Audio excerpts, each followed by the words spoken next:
So, ladies and gentlemen, welcome to this webinar. I'm Roddy Gower, the chairman of the Asia-Scotland Institute, and I'm delighted to be hosting this event with Deepak Lalwani.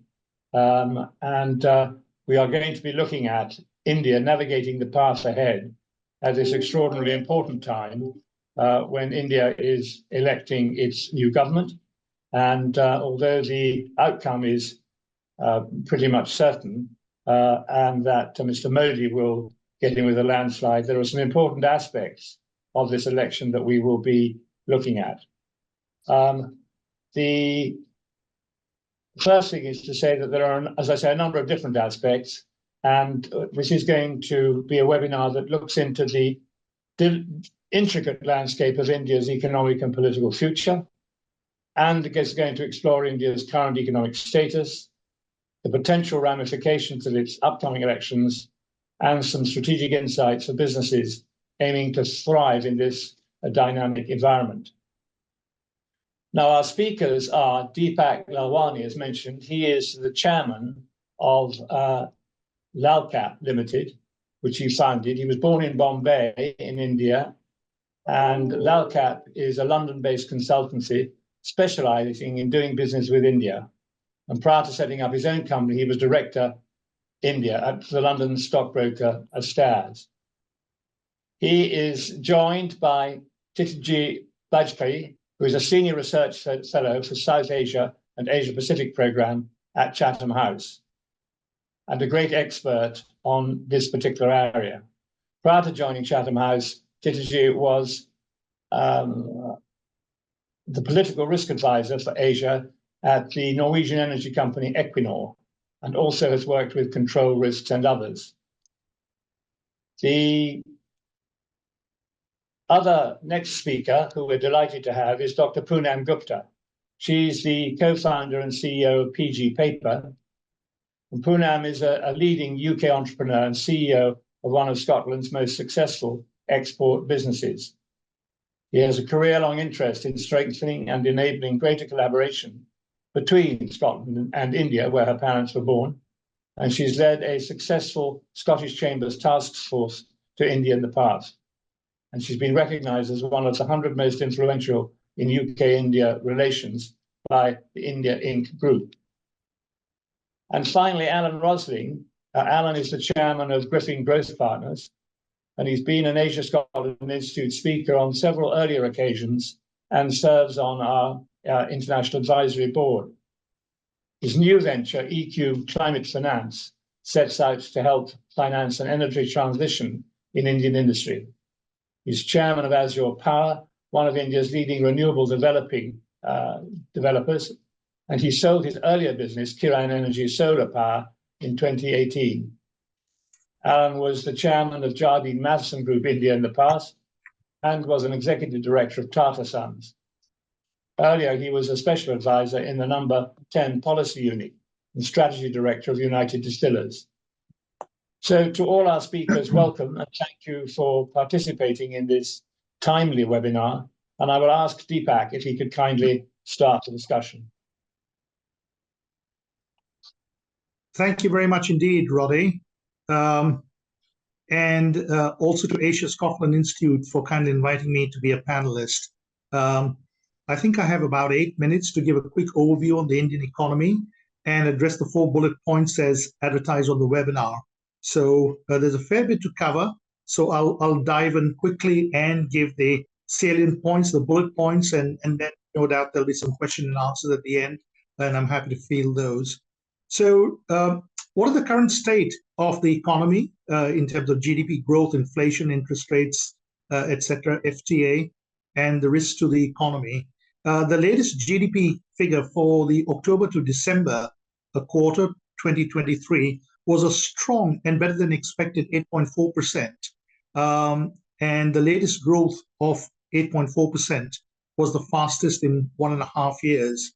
The finance minister is very optimistic that the next quarter, i.e. January to March 2024, will be about 8%, thus giving for the full year about 7.6%, i.e. up to the fiscal year ending March 2024.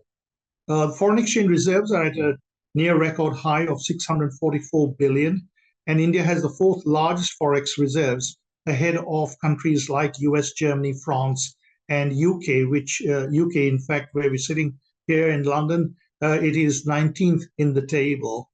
The Indian rupee has been trading at close to all-time lows, which is quite interesting considering the strong inflows of foreign exchange. But the central bank does not want to intervene and wants the rupee to find its own market level. And this, of course, is good for exporters as well. And the private sector confidence is at its highest since 2010. So the background is optimistic. The stock markets, it's only a very narrow barometer, but that is doing rather well. It's at near all-time highs. And the economic outlook is positive for the next 2 to 3 years, certainly, but no doubt challenges will occur and curveballs will be thrown on the way. In terms of inflation and interest rates, inflation has been stickier than anticipated, and therefore interest rates have been held at an elevated level, and hopefully they should start coming down by the end of the year, maybe around September.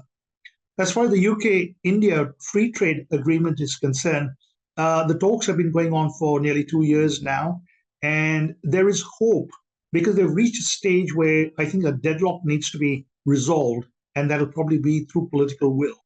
And there is talk in Delhi that the first 100 days of the new government will see some traction on that. So fingers crossed, but it is still alive, and that is the main thing. In terms of the impact on the economy, should Prime Minister Modi return with a third term, and will he capitalize on investors moving out of China?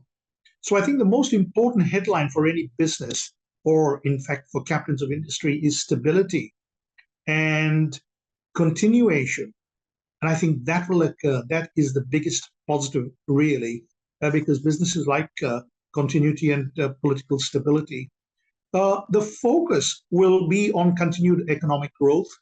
And it's a very interesting statistic that I came across a few days ago. In the last 30 years, since the economic reform started, India's grown at an average rate of 6.5%. And in the last 10 years, under Prime Minister Modi, the growth rate has been an average of 5.6%. So there's room for him to accelerate that. The geopolitical situation, i.e. the tension between China and the US, the EU, the UK as well, has in a way given a gift to India to be able to capitalize on attracting foreign businesses to increase the supply chains. And it really depends on the government to embrace that and take advantage of that. Modi knows that more jobs will be created through manufacturing. So I think manufacturing will be a focus. And indeed, sectors will continue to grow. So, for example, aviation and auto in India, they're the third largest. If you take banking, for example, the financial sector, that has opened up. You have HDFC Bank, which only started 30 years ago in 1994. Today it is the 10th largest. So I think that path, that journey will continue. In terms of how will this third term be different from earlier ones from an economic point of view, I believe that economically, India today is where China was about 20 years ago. And since economic reform started, India's grown at about 6.5%. And going ahead, I think growth of about 6 to 6.5 or even 7% is possible. As the economy grows bigger, it's a bit like an elephant. It can only run slower. So if it still achieves 6 to 7%, I think it would be very good. I believe the reforms process will be accelerated to keep the economic momentum up, and there will be increased focus to beef up manufacturing. The idea is to increase jobs, and that's an area which has needed attention for many years. And also, I believe that the financial sector, the GIFT City in Gujarat, the International Financial Center, will take on a more high profile to attract foreign players and products which are currently handled by other exchanges around the world. And I believe this third term will see increased digitalization to reduce bureaucracy and corruption by creating a digital trail of transactions. I believe the challenge will be to increase jobs, especially for the youth. That is a key point. Lastly, where will India be economically in the next 5 to 10 years? I think in one word, bigger. Because if it's growing around 6 to 6.5%, when the other developed nations are growing at between 0.5% and 2%, well, India will keep on increasing the size of its economy. So it's the fifth largest economy in the world today, and by 2027, I think it'll overtake Germany to become the fourth largest, and by around 2030, overtake Japan to become the third largest. But one must put a very important point in perspective. Despite the size of the economy, the per capita income is still that of a lower middle income country. So the focus will be to increase the per capita income and move people out of poverty. Prime Minister Modi's vision is to make India a developed nation by 2047, which will be 100 years of independence, with a per capita of around $14,000. There is, I believe, a major catalyst for India that will accelerate growth. A major catalyst for Asia's past economic miracles has been a low dependency ratio, i.e., where there are proportionately more adults of working age who can support the young and the elderly. Japan, for example, hit this turning point in 1964, China in 1994, and I believe that sweet spot will be hit by India around the end of this decade, so around 2030. And that could last for 20 years. This demographic dividend will crucially fuel India's economic rise ahead. In terms of, I know again, this is a very narrow gauge, but a record number of Indians, 200 in total, have made the Forbes 2024 World Billionaire list. And India is third after the US, China, and and many other countries like Germany, Italy, Canada, France are behind India. But this sadly just shows the degree of inequality in the country, and so much needs to be done. I would like to end by repeating what several leading CEOs and industrialists have said for many, many years. The Indian economy grows despite any government. So I'll end there. I hope I'm on time. Deepak, thank you. Yes, you are. And that was extremely interesting. Thank you for positioning our subsequent conversations. Now over to you at Chatham House for your view of the existing and upcoming election. Chitterjee. Thank you, Roddy. So thank you first for inviting me to this event. So let me just go down the list of the 4 questions which have been posed to me. So if we start with the first one, is a third-term Modi government a foregone conclusion? So I don't really like to engage in crystal ball gazing, especially when it comes to Indian politics. We're still in the midst of this 7-stage election, which is taking place over a span of 6 weeks. The 5th phase is taking place today, with the final phase due to take place on the 1st of June, before the result is announced on the 4th of June. But I do think that a third-term Modi government, Modi-led BJP government, it appears to be a foregone conclusion. I think the key question really is the strength of the mandate, which will dictate how forceful the new government will be in pushing ahead with some of its more politically sensitive economic reforms, but also its more divisive identity-driven politics. The BJP has set a target to secure more than 370 seats, 400 as part of the coalition that it leads, the National Democratic Alliance, in the lower house of parliament, the Lok Sabha. So I think securing that number is going to be easier said than done. Voter turnout has been lower than anticipated in the first 4 phases of the election, and this has been attributed to everything from the weather to voter apathy. The BJP's Hindutva or Hindu nationalist ideology has not has also not resonated throughout the country, particularly in the South. And this partially explains why the party doesn't have control of any of the 5 southern state governments. There have also been concerns expressed about the state of the economy. We've already heard some of these points raised by Deepak, but particularly on issues related to youth unemployment, inflationary pressures. Headline inflation is, I think, under control, but food price inflation remains a concern. I doubt that we're going to see any shock result like what we saw back in 2004, which was when the previous BJP government suffered a surprising defeat. And I think this is in large part due to the fact that we have a relatively weak and divided opposition. So there's an alliance of opposition parties, which goes by the acronym India. And they've really failed to put up, I think, a successful united front, given we've seen several defections, we've seen a lack of consensus on seat sharing, for instance. So as I said, the key watch point will be the margin of victory. And if the party comes back on a weaker mandate, this could potentially dent the Modi brand to some degree. Another watch point will be state elections, which follow this month's national election. So there'll be several states that are going to the polls in the coming months: Maharashtra, Jharkhand, Haryana.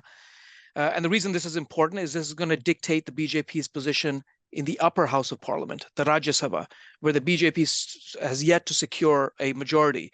And the states determine the composition of the upper house. So a strengthened position in the upper house will make it easier to pass legislation. If I then turn to the second question about whether a third-term Modi government is something that we should worry about.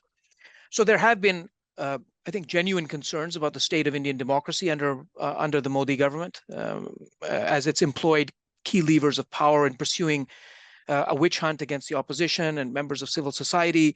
The government's also put pressures on India's secular credentials, made calls to transform India into a so-called Hindu Rashtra, or a Hindu nation. We've also seen some irregularities during the current elections in terms of delays in the release of poll data. And there are, of course, concerns about what a Modi government with a strengthened mandate would potentially do in terms of further centralization of power or further erosion of India's secular credentials.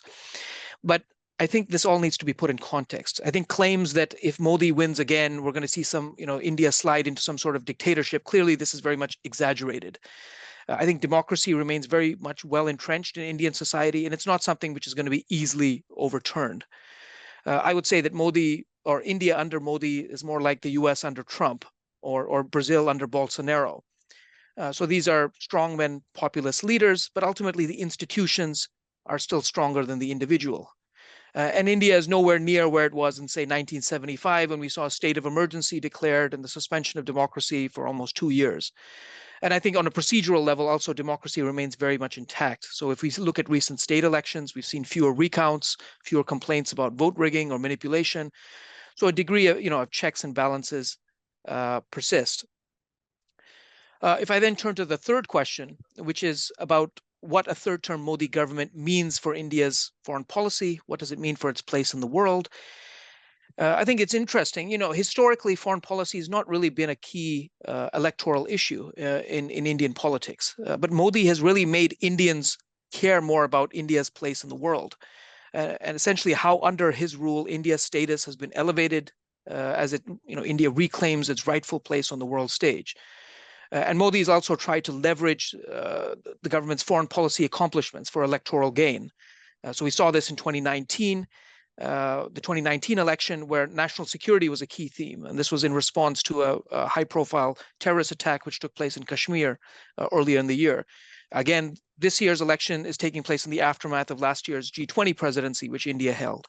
And I think it's again going to be an issue in the next election in 2029, when India has submitted a bid to host the COP climate change conference 1 year before the 2029 election. But if we look ahead, I think we should expect a high degree of continuity under a potential third-term Modi government. India, as we've heard, is a country which is very much seen to be in a geopolitical sweet spot of sorts, and the government is going to try to leverage this by making it the country a more attractive investment destination, given this ongoing push to de-risk or diversify supply chains away from China. I also think there's an ideological component. As there's an effort to try and promote India as a civilizational state. Some of this is rhetorical, referring to India as Bharat, or India as a Vishwa Guru, or a teacher of the world, or India as a Vishwa Mitra, or a friend of the world. But I think there's also a substantive component. This idea that India can somehow offer Indian solutions to global problems. So whether it be on global health, or climate change, or digital public infrastructure. And we saw this again very much during its G20 presidency last year. And then the final question, which is posed to me, is what are the key risks and uncertainties facing a potential third-term Modi government? So I've already discussed some of these issues, like the question of the mandate, upcoming state elections. But I think looking out over the longer term, the key issue is succession. What happens after Modi? He's currently 73 years old. He's going to be approaching 80 by the time the next election takes place in 2029. The BJP has recently challenged the claim that there is an age limit within the party constitution, a 75-year age limit. But even if we put that to one side, there is no clear second-tier leadership within the BJP. There are several names that have been proposed, but they lack the so-called Modi factor. Many of people who are voting for the BJP right now are voting for Modi. So I think the implications of this is that you could potentially see India revert back to what existed before Modi assumed power in 2014, which were these string of coalition governments that were often weak, and you had challenges sometimes in passing reforms. So I think in that context, I'm somewhat perhaps less pessimistic about India's political trajectory over the longer term. But let me stop there. Obviously, happy to answer any questions. What about India's relationship with its two neighbors, China and Russia? Well, I think, obviously with Russia, it doesn't share a direct border. I think relations with China remain precarious. I think we saw border clashes take place in 2020. And since then, the relationship between both countries has been in a new normal. So essentially what existed between, say, 1989 and 2020, which was both parties agreed, let's shelve the border dispute and look and focus on other aspects of the bilateral relationship. I think that status quo as came to a grinding halt in 2020, at least from the Indian perspective. I think the Chinese would very much like to go back to that. But from an Indian perspective, unless we see a de-escalation of tensions on the border, we can't resume the normal bilateral relationship that existed before 2020. On Russia, I think the story is slightly different. I think Russia, of course, remains a key strategic partner for India. We've seen a significant increase in the import of discounted Russian crude following the Russian invasion of Ukraine, from less than, I think, 2% of its imports to 40% in April of this year. So it's been a significant increase. 60% of India's in-service military platforms are also of Russian origin. So it's a relationship which, and there's obviously a long-standing historical engagement that defines the relationship. So that's not going to change overnight. At the same time, I think that India is trying in some ways to manage the decline of its relationship with Moscow as it deepens relations with the West. And we've seen that, for instance, with the fact that Modi has not held a summit meeting with President Putin since the Russian invasion of Ukraine over 2 years ago. So I think it's a relationship. It's undergoing a managed decline of sorts. Excellent. Well, thank you very much indeed for your observations and for covering the points that you were asked to do. So that's very helpful. And now we have a different or added perspective from Poonam Gupta, Dr. Poonam Gupta, because she is an exporter to India and does business there. And with her very successful company, PG Paper, we'd be fascinated, Poonam, to hear your view of the current situation with India. Thank you, Roddy, for inviting me. And I'd like to actually take some points from our previous speakers, Mr. Lilwani and Mr. Bajpai. I completely agree on the points about the GDP factor in India. The GDP growth in India has been exponential, far ahead of China. So the prospects in India for doing business are really good and positive. And the second point Mr. Bajpai mentioned about the institution being bigger than a person in India. And that kind of brings me to the first question that you wanted me to answer, which is, will the elections results affect my business in India? Well, to give you a little bit of background, my business started in 2003, and it has been exporting ever since to India. India remains our biggest market, and our business is still expanding in India. And in fact, we are looking into setting up more manufacturing facilities in India. What I have found since 2014, which is when the current government first came into power in India, things have been actually much easier in terms of export to India. There are much clearly defined import duties, which affect all products making their way into India. India has signed many FTAs with many countries, which again make taking products to India far easier than what I felt was before 2014. The current government, as the elections are going through, these are very interesting times. It looks like they will come back in power again. That's what at least people say on the ground. But say, even if there is a change of government, we've been in the country for 22 years, operating very successfully. I don't see any effect of election results of my business in India. That is my first question. Your first question. What would I like to be to change to improve doing business in India? Now, the current government has been talking and talking about this thing called ease of doing business in India. And that is basically to improve upon more foreign direct investments in India, attracting manufacturers to India. There, in last couple of years, I have spoken to many companies who are looking to move their operations from China to India or perhaps somewhere else to India. And they've often asked me, how easy is it to set up a business operation in India or a manufacturing operation in India? I think, again, that it's actually much more easier to set up any sort of operations in India.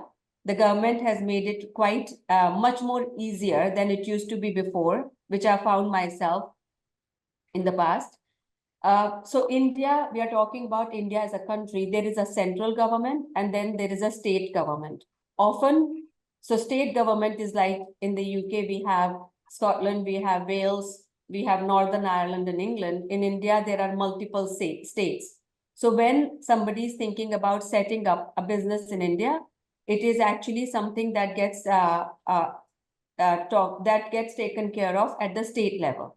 So having a good consultancy firm, hopefully Mr. Lalwani's firm, having in India who can give you the guidance can really help set up swiftly the business in India. It can take about a couple of months because the paperwork remains tedious, but it's not difficult to set up manufacturing operation in India. In fact, personally, there are companies who are talking about doing business in India or taking India on their radar as their main markets. And I have been suggesting to them to think about setting up their operations in India, because that might help them to open up their market in India faster than exporting from here, if that's a possibility. What would I like to see improving? In some countries that I do business with, I find knowledge about sectors, about policies is it's kind of in a one place. You know, you look up online, for example, UAE does it very well. You go to their website, you can see clearly what the policies are, the transparency is there. It would be very useful to see the same in India, to have one portal where foreign companies or people who are wanting to invest or start a business in India or operate in India, they can go to that portal and get basic and advanced information about how to set up business in India. I'm talking about the fundamentals here. And the second thing I would like to see improving is again, you know, like what I find is setting up a business. I've talked about the paperwork. There is a huge load of paperwork which is needing done, and you do one thing and then they ask you for another, which can be highly frustrating for a company here, because, you know, over here we can open a company online in 5 minutes. So something that I'd like to see doing better, getting done better in India, is again streamlining these processes so all the paperwork which needs done can happen faster and quicker and easier. Then the third point you've asked me is tips for UK businesses entering India, how to navigate bureaucracy. India is actually a very, very interesting market. I was actually reading an article recently which said that if you've made it in India, you can make it anywhere in the world. In terms of, if you're successful in doing business in India, then you can be successful doing business anywhere. See, businesses in India, one thing I like about Indian businesses, if we are wanting to do business with them, they are very straightforward. You know, they mostly, whatever they say is what they mean. You don't need to find out the underlying, do they mean yes, do they mean no, which we often find in other countries. People are very hospitable and they always welcome foreigners coming to India, wanting to do business with them. So I think from that point of view, making language is another thing. We are an English-speaking country. Most people, in fact, I'd say, especially in the corporate world, have very good knowledge of English. So language communication, the history between India and the UK helps kind of with the networking and relationships in India. How to navigate bureaucracy. Now that's an interesting one, because again, that takes me back to the point which I made earlier on, that there is a central government and there is a state government. So, but the bureaucracy at the state government, you will deal with bureaucrats who are dealing with the issues and the matters of the state government. With the central government, there is a different set of departments, different set of bureaucrats who will be dealing with the matters which relate to the central government. So, for example, I'm an exporter, and when I deal with any department in India, if it is regarding my exports to India or my imports from India, I tend to deal with the bureaucracy which is at the central government level. There are departments which are basically set up by the government to help businesses like us. So, for example, there are departments like DGFT who can help businesses who are exporting to India or have some problem in India with another company in India.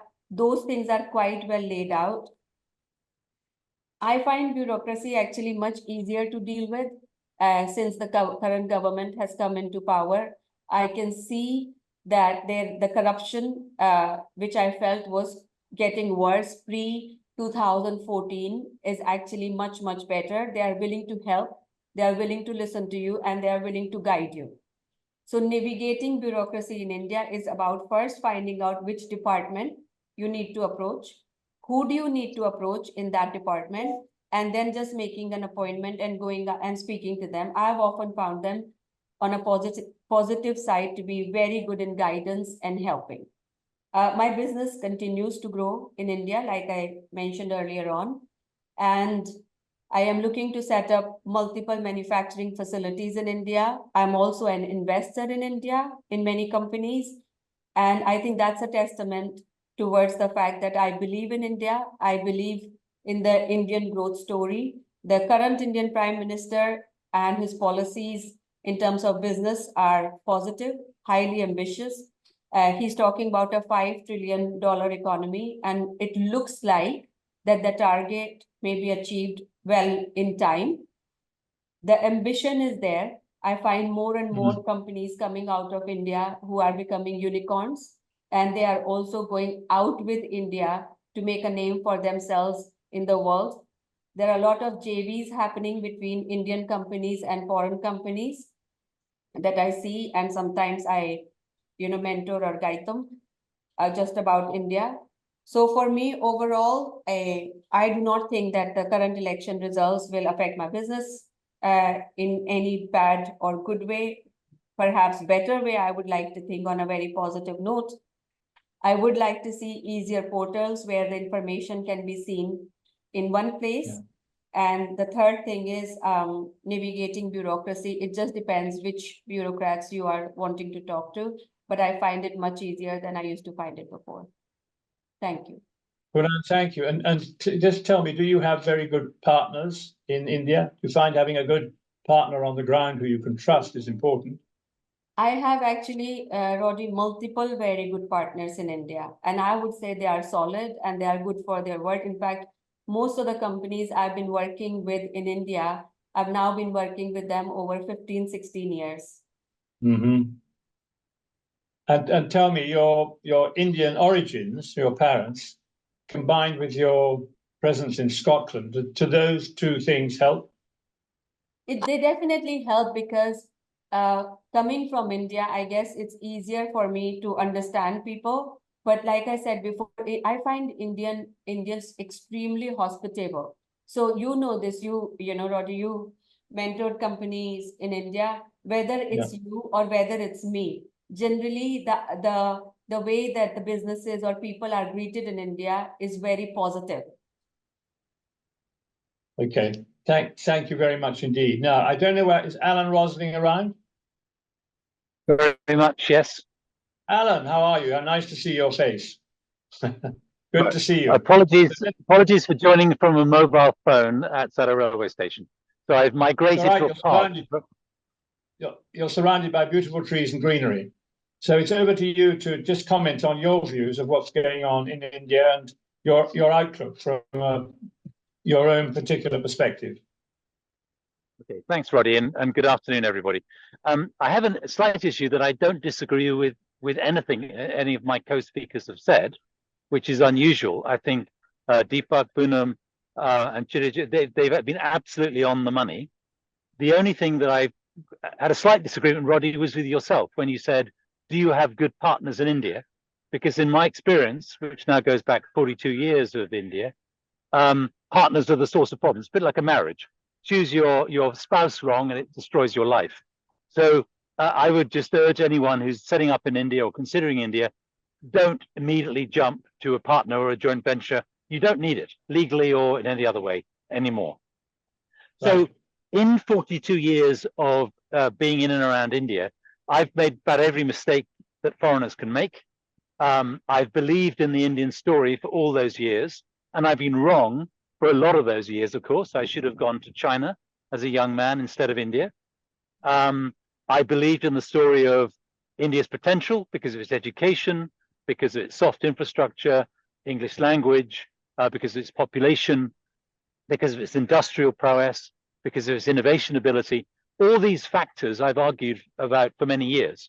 The thing which has held us back, as Deepak very rightly alluded to, is our wonderful politicians who have created resistance to the growth model, should we say, a certain degree of uncertainty. But the Indian economy has continued to grow through minority governments, joint venture governments, Congress governments, third-party governments, and BJP governments. So I think the one thing that you can conclude is, as Deepak suggested, the Indian story transcends the politicians.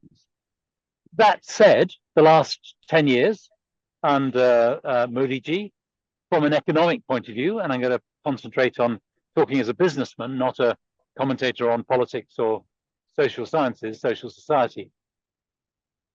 10 years of Modi has been very positive.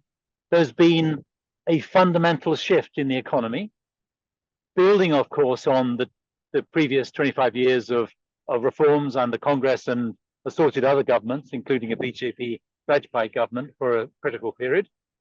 The economy has fundamentally shifted.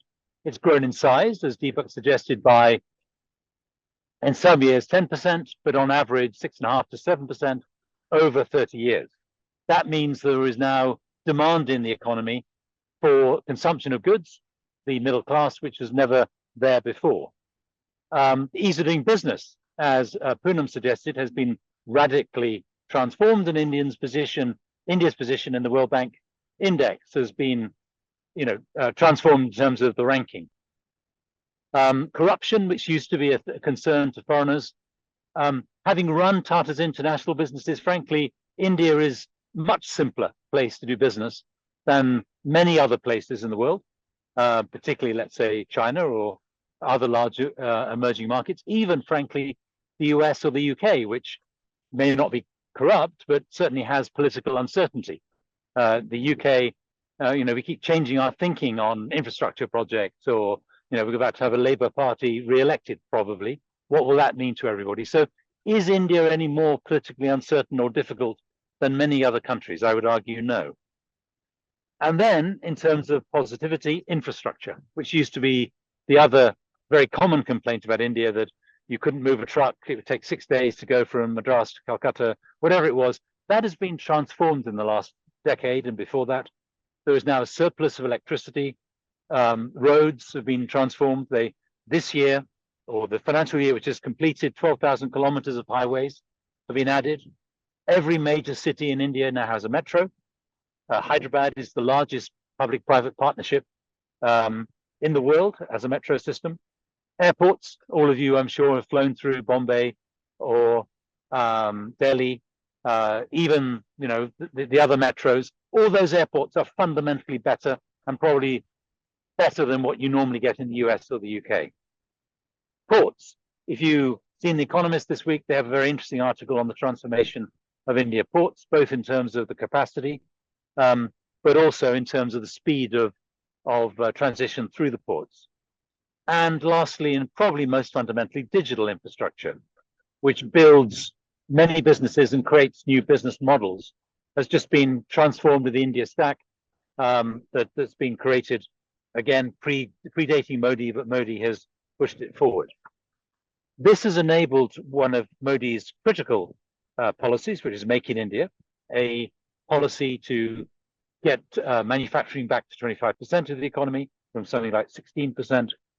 I've always been a believer in India as a place to manufacture because of the quality and the cost of the talent that you can get at managerial and engineering level, but also, of course, on the shop floor.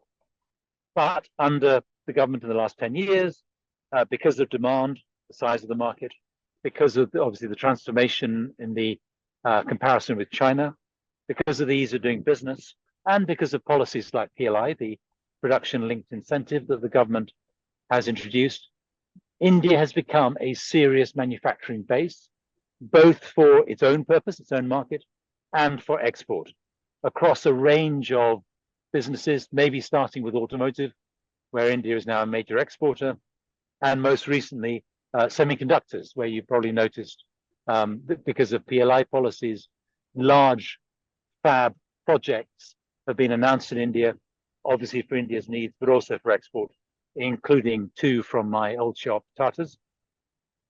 iPhones, India is now exporting $5 billion worth of iPhones, with much more to go, with Foxconn investing significantly in manufacturing in India.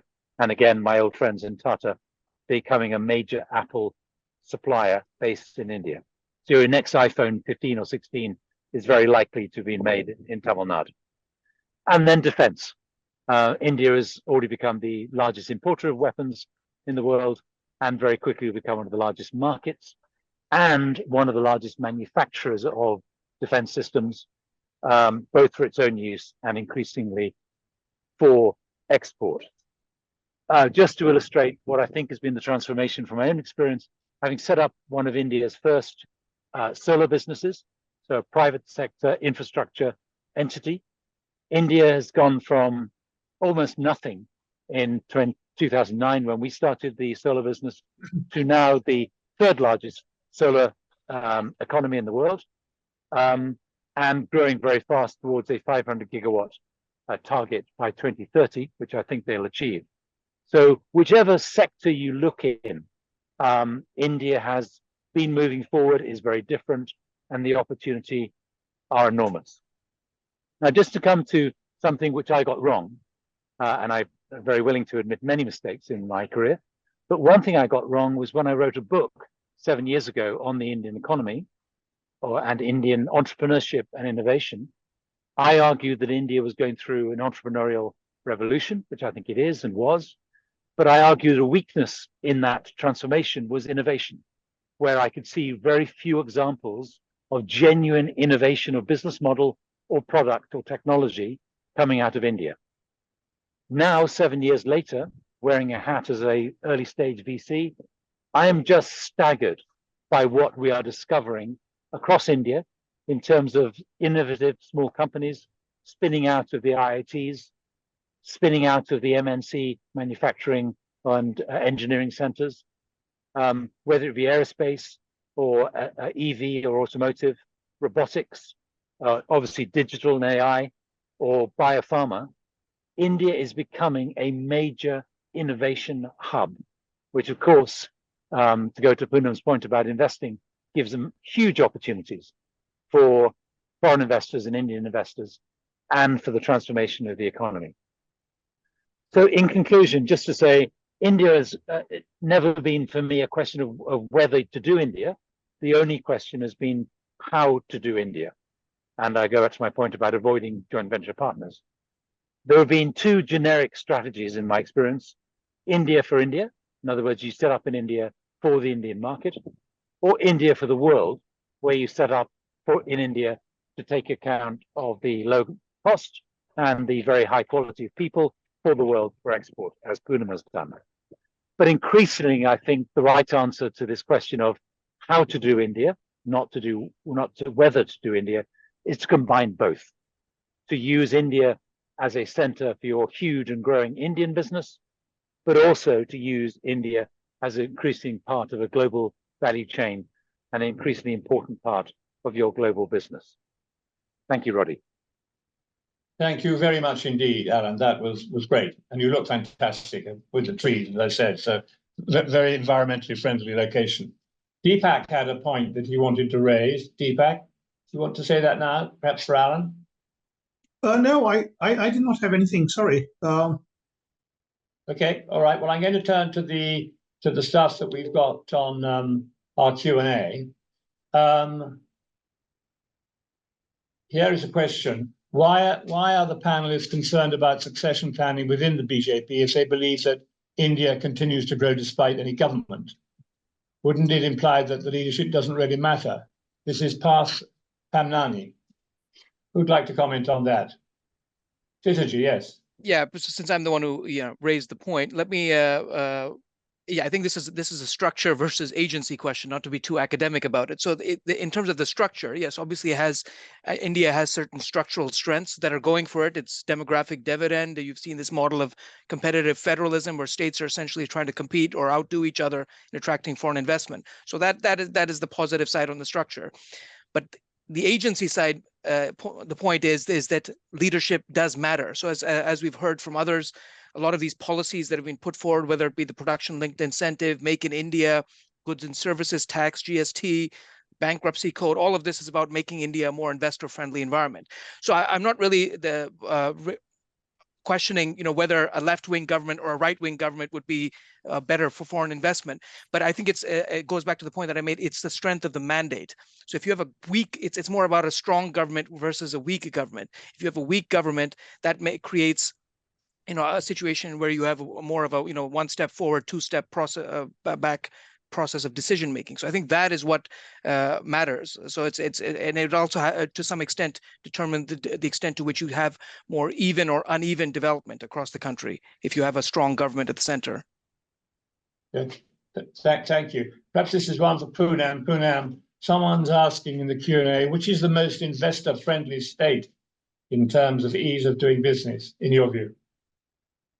Well, what I'm hearing from the ground, although there are many states and they are constantly coming to the UK, attracting investors to India and actually teaching them why their state is a better investment place. But one of the main places I'm seeing huge investments going into India are in Gujarat. And perhaps Mr. Lalwani can comment on that. This gift city idea that the Indian government has come in is really resonating well with investors. Because it's almost, if I'm not wrong, it's almost like setting up a place in India for doing business, which is not, which has its own policies, its own procedures, and is not governed by the rest of the Indian policies and procedures, making it very easy. It's like setting up a business in a free zone in Dubai, for example, which is technically very, very easy. So one of the states which is known to be very pro-business is Gujarat. But the second one, which I think comes after that, where I find the business is very, very pro-business, is Haryana.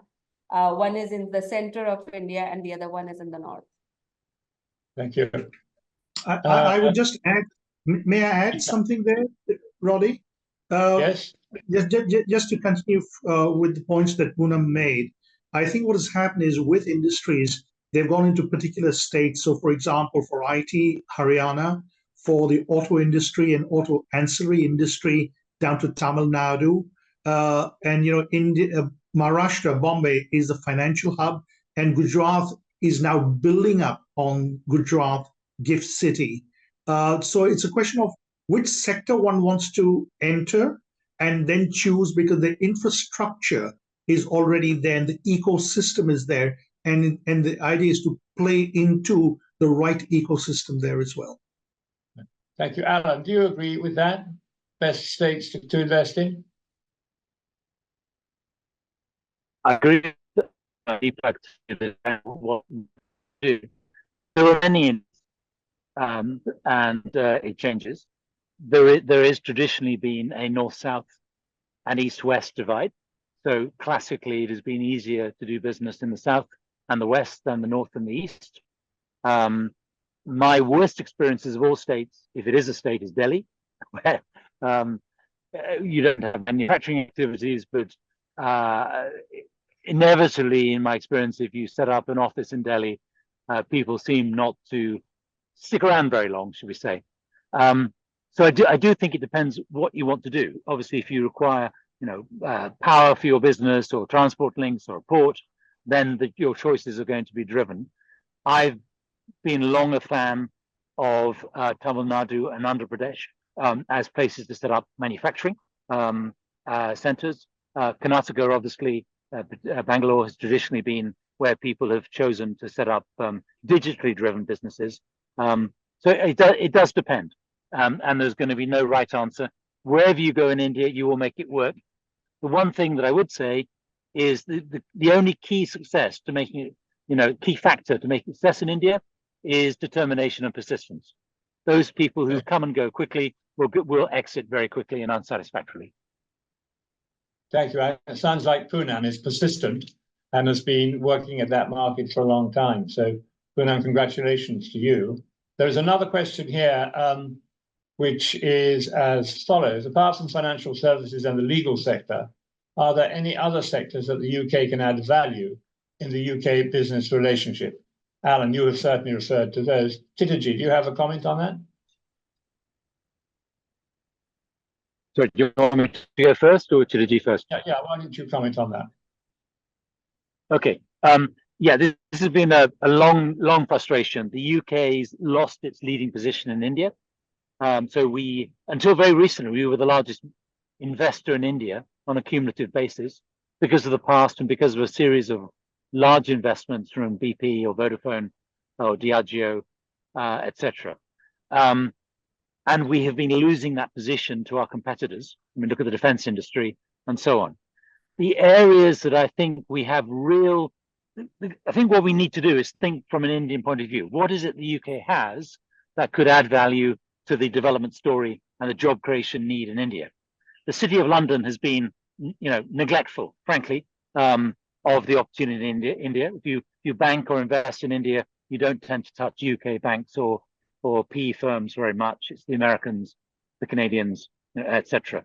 The areas where I think we still have real edge, and I wish we could exploit it more, education, where we have truly competitive universities, where there's lots more we can do within India, in India, and from India, and from that into innovation and research, and defense, where we've been losing ground very badly to, particularly more recently, the French, the Americans, of course, where, I wish our large defense companies would really see India as the opportunity it is and treat the Indian partners and the government as true partners rather than as transactional customers.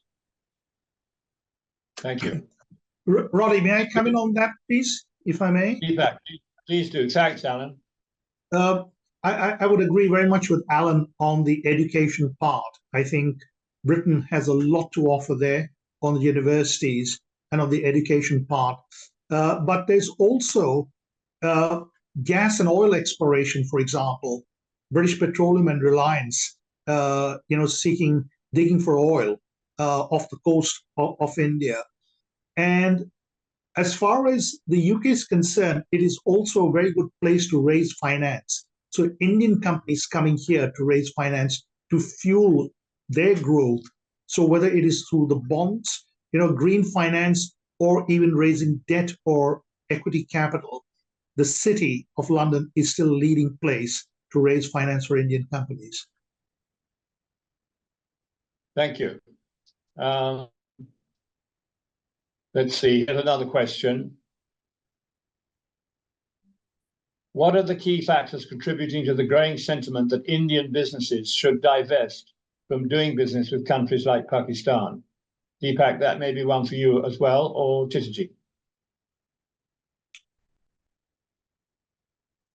Deepak? Yeah, sorry, if I'm hearing the question right, they should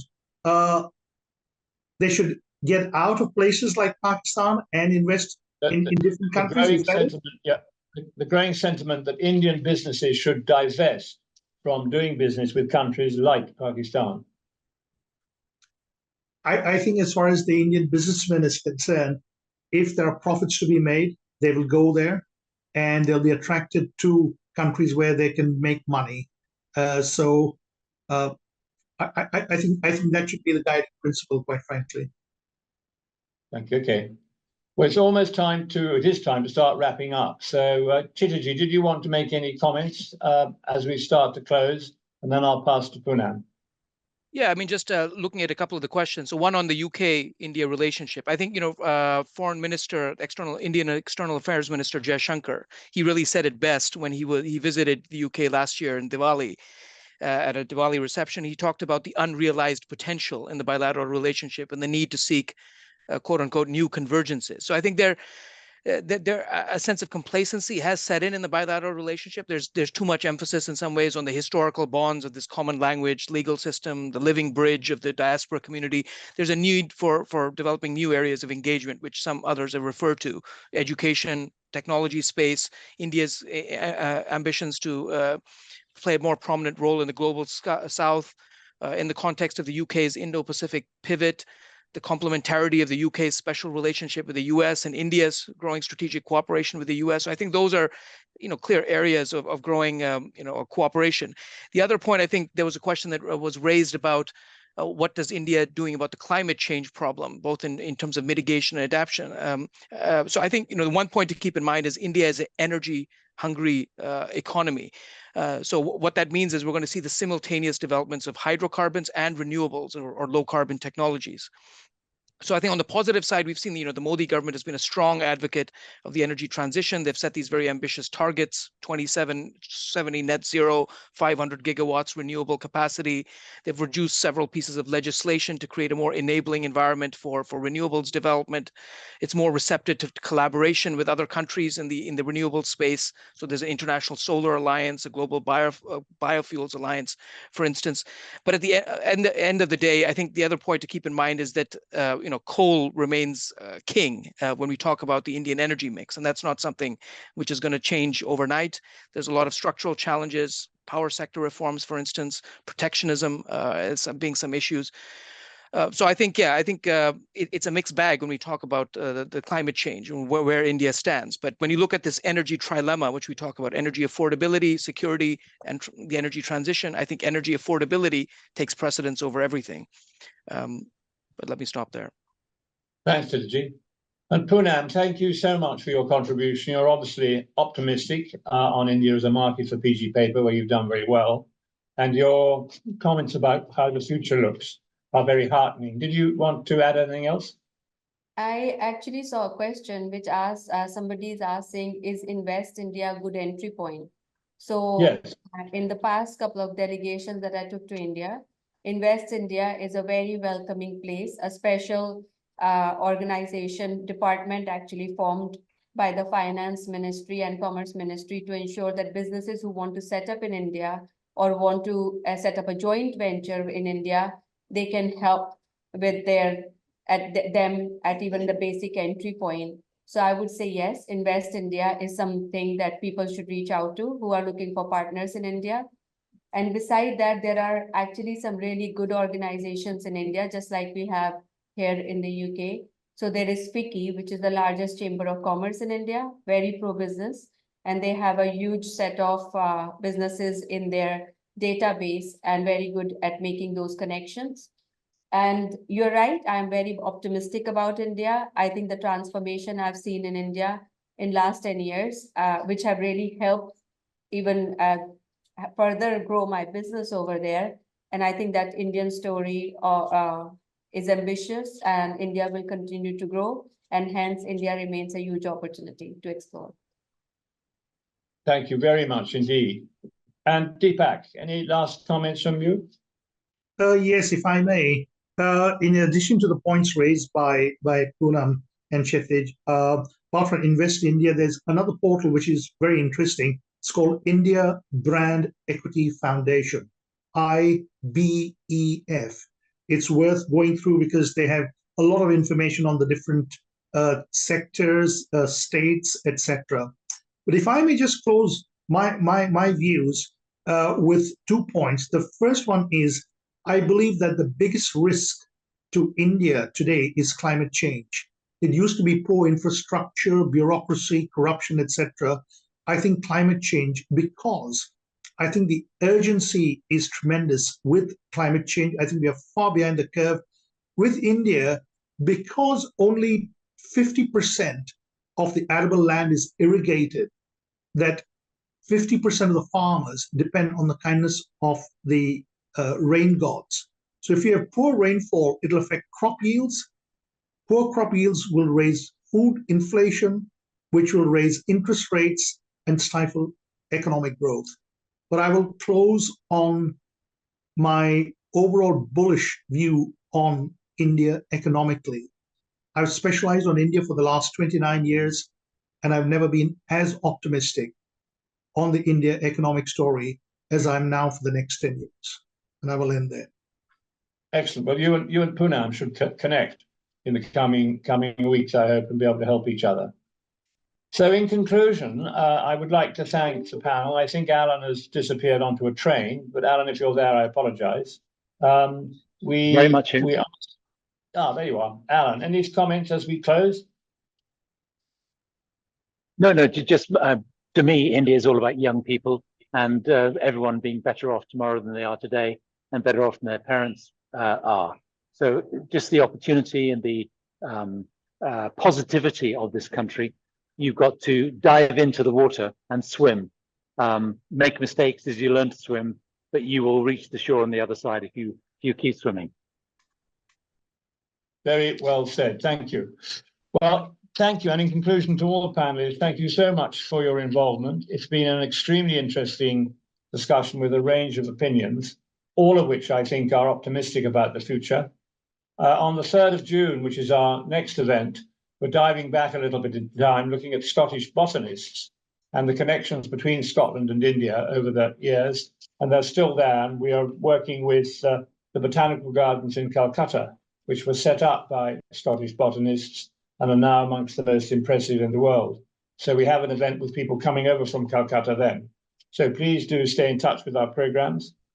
Continue your support, for which we're very grateful, which makes it possible to do what we do. And to all of you and each one of you, thank you so much on behalf of the Asia Scotland Institute. Thank you.